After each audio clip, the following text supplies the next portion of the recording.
Alexandre Collinet, quand on regarde de près votre CV au Bon Coin, on se demande, il peut jouer quand de la musique à travers son groupe qui s'appelle les Forky Smarties, c'est ça hein? Funky Smarties. Funky. Oh, bah voilà. On appelle ça les Funkies, paraît-il. Smarties. Hein, les amateurs appellent ça. Vous n'avez pas joué hier? Non, hier, non, c'était repos après le Hellfest. D'accord. On se demande aussi quand est-ce qu'il peut aller courir, parce qu'il court tous les matins. Sauf que je n'ai pas vu son nom dans la liste des coureurs du marathon de Paris l'année dernière et encore moins cette année. Il y a 2 ans. Ah ben voilà. Donc... Mais quand on regarde encore d'un peu plus près ses autres passions, il y a l'œnologie. Et là, on comprend mieux qu'il y a des priorités dans la vie, la musique et le vin. Et là, je me dis, c'est bien. Le sport, ça peut attendre, d'autant que, comme je le disais, je ne sais pas comment on fait ce super-héros, parce que vous allez voir, le DGA du Bon Coin s'occupe des relations humaines de ses équipes, du management de ses équipes opérationnelles, de la communication corporate. Entre-temps, allez, au passage, une croissance externe avec le rachat du groupe MB Diffusion, plateforme digitale pour l'agriculture notamment. Mais il contribue aussi au pilotage du plan stratégique de Schibsted France sur les 5 ans à venir. Il s'occupe aussi du lab, ça lui permet de faire quelques créations de services digitaux disruptifs, ça je pense qu'il va nous en parler.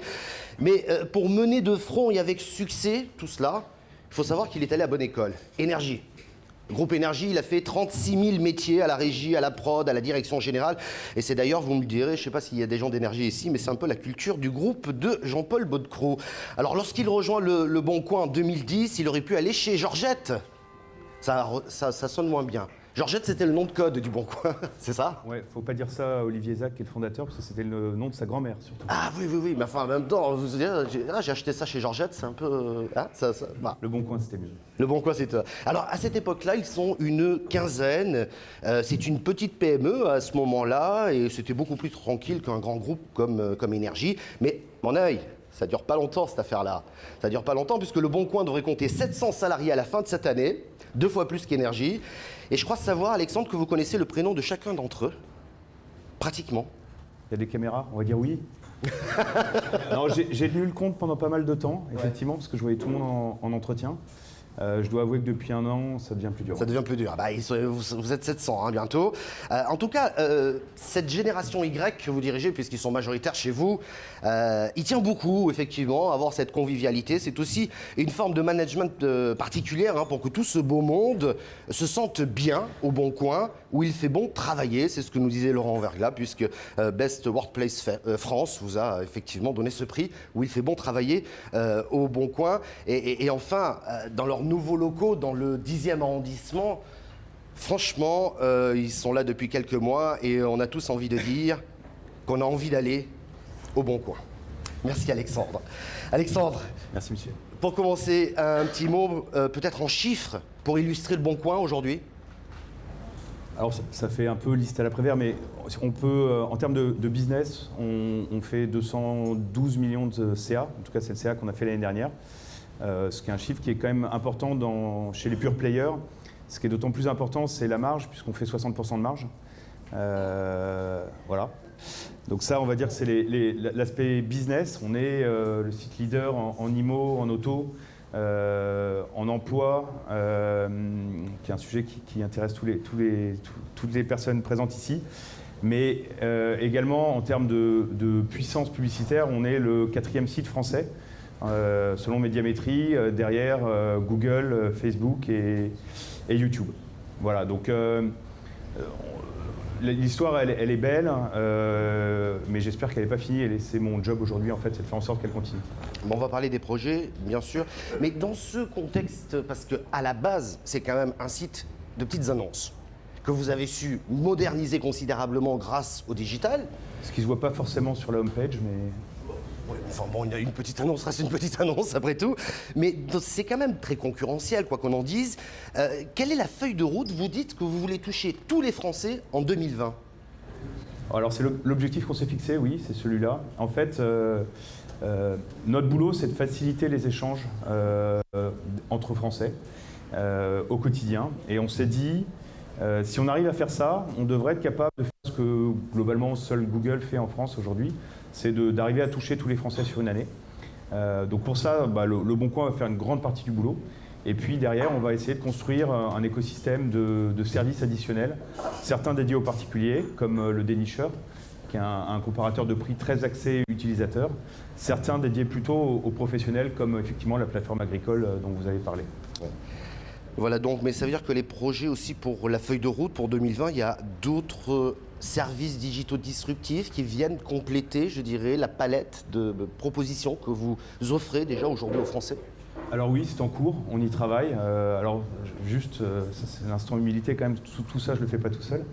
On a une grosse équipe, l'équipe Corp Dev, donc l'équipe qui s'occupe de la stratégie, les prises de participation, voire acquisition. On est également actionnaire de United Credit, actionnaire minoritaire, et également de lancer des services nouveaux via un laboratoire d'innovation. Ça représente quand même une vingtaine de personnes, 20-25 personnes, qui à plein temps travaillent sur le développement de cet écosystème. Donc oui, on va lancer de nouveaux produits sur le Bon Coin, on va lancer de nouveaux services en dehors du Bon Coin et on va continuer, je pense, à procéder à des acquisitions. Un mot sur le management. Votre entreprise, je le disais tout à l'heure, est passée il y a 6-7 ans de une quinzaine de salariés à un peu plus de 600 aujourd'hui, 700 d'ici la fin de l'année a priori, puisque vous recrutez en permanence. Justement, comment est-ce qu'on manage une croissance des effectifs, une croissance du chiffre d'affaires? Comment est-ce que vous recrutez? Comment est-ce qu'on gère aussi, c'est une question qui revient assez souvent, cette génération Y, on a l'impression qu'elle demande tout, qu'elle veut tout, et on a du mal à la cerner. Bref, comment vous faites pour rendre vos collaborateurs heureux? Vous avez combien de temps là? On a un peu de temps. Mais c'est vrai qu'il y a plusieurs questions dans la même. Hein. C'est vrai. Alors je vais garder la génération Y pour plus tard, Ouais. parce que j'ai toujours pas trouvé complètement la clé. Non, pour être assez clair, aujourd'hui il y a des études qui ressortent sur les degrés d'engagement des collaborateurs. Et ce qui ressort, c'est en la principale source d'engagement, c'est le sens que le travail a pour un collaborateur. Et je faisais passer un entretien encore hier soir chez quelqu'un qui bosse avec quelqu'un qui travaille dans la data sur des postes qui sont extrêmement recherchés. Enfin, je veux dire, c'est avec des inflations de salaire. Je ne devrais pas en parler trop fort parce que sinon mes équipes vont venir taper à ma porte. Mais, et cette personne en fait m'a dit non mais moi j'ai envie de bosser au Bon Coin parce que voilà, vous êtes une entreprise qui respecte ses collaborateurs, parce que le Bon Coin c'est utile pour la société française. Et je pense que ça, le sens que le boulot a pour les collaborateurs, c'est la première source de motivation. Et ça ressort dans différentes études. La deuxième source de motivation, c'est l'environnement de travail. Quand vous bossez avec des gens sympas dans des locaux sympas, globalement, vous êtes content d'aller au boulot. Et si vous êtes content d'aller au boulot, il y a plus de chances, c'est con ce que je dis, hein, mais il y a plus de chances que vous fassiez du bon boulot que si vous y allez avec les semelles de plomb. Et en 3, seulement, c'est l'argent. Et pour avoir bossé dans une boîte que je ne citerai pas, parce qu'il n'y a pas que énergie quand même, mais on ne garde pas des collaborateurs avec de l'argent, ça ne marche pas.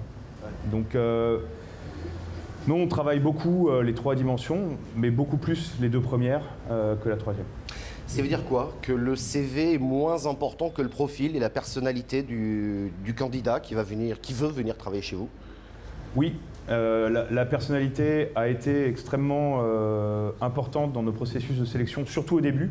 Parce que quand vous recrutez 100 personnes par an, quand vous passez de 600 à 700, malgré tout, c'est pas pareil que quand vous passez de 15 à 115.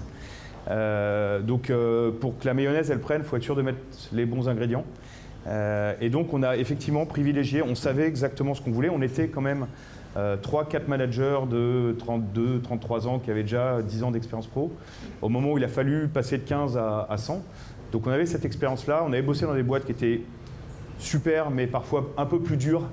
Et donc on savait ce qu'on voulait prendre et ce qu'on ne voulait pas prendre. Donc on a privilégié, oui, effectivement, une personnalité. Et tout le boulot qu'on a fait sur le sens, sur les valeurs, sur qui on est, on l'a fait quand on était 15. Donc derrière, c'est comme planter un tuteur, et c'est beaucoup plus facile de faire grimper la plante autour, plutôt que de faire ce boulot-là quand vous êtes 100, 120 en disant merde, il nous faut des valeurs là. Allez, vas-y, on va. Voilà. Donc je me souviens de cas très particuliers où certains collaborateurs, certains candidats n'avaient pas toutes les compétences, mais je me souviens d'un gars notamment qui avait fait du sport de haut niveau, qui avait travaillé, du sport d'équipe, etc. Et on a privilégié ça à quelqu'un qui avait 2-3 ans d'expérience dans le digital sur le poste qu'on recrutait, parce qu'on se disait, lui, il va apporter quelque chose à l'ensemble des collaborateurs et pas seulement sur son poste. Merci beaucoup Alexandre Collinet.